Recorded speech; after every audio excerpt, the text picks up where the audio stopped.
Alhamdulillahi Rabbil Alamin, wassalatu wassalamu ala abdihi wa rasulihi Muhammadin wa ala alihi wa ashabihi wa tabi'ihim ajma'in. Barcha maqtovdan lavlar, hurmatlaular Alloh taolaga gina tegishli. Biz аны гына maqtaymiz, andan gına yordam so'raymiz, andan gına yorliqovni yolvoramiz. Nafsalarimizning buzuqligidan, amallarimizning nasharından biz Alloh taolaga sığınamiz. Kimni Alloh Rabbimiz o'zining keng rahmati, marhamati bilan to'g'ri yo'lga ko'ndirsa, ani hech kim adashtirmas.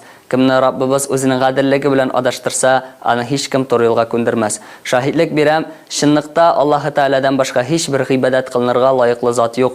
Yolg'iz ul, aning tengdoshi yo'q. Ham shahidlik beram Muhammad sallallohu alayhi va sallam Alloh taolaning quli ham elchisi ekanligini, aning ahli bayti, sahabalarga, tabi'inlarga ham to'g'ri yo'ldan boruvchi barcha mu'min musulmonlarga Allohning salami, rahmati va barakati bo'lsa edi.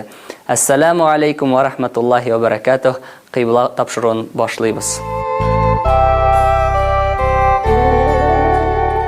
Alloh Rabbimiz Qur'onda ayta: "A'udhu billahi minash shaytonir rojim va qur robbi zidni ilma." Ayt: "Ey Rabbim, menga ilm usta" deb. Ham Alloh Rabbimiz Qur'onda shulay so'rov bera: "A'udhu billahi minash shaytonir rojim.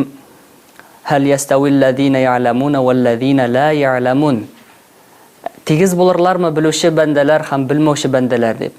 Ham endi payg'ambarimiz Muhammad sallallohu alayhi va sallamda ilmning fazilati to'g'risida aytdi: Fadlul alimi ala al-abidi ka fadli ala atnakum de. Biluvchining bilmovchigina ibodat qiluvchi banda qarshisida ustunligi mening sizning boshqalaringiz qarshisida bo'lgan ustunligim kibikdir de.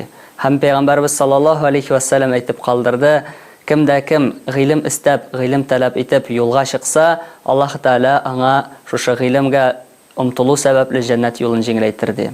Har yildag'icha 1-sentyabrda Oq Masjid madrasasi ilm talab etuvchi shogirdlar uchun o'zining eshiklarini ochdi.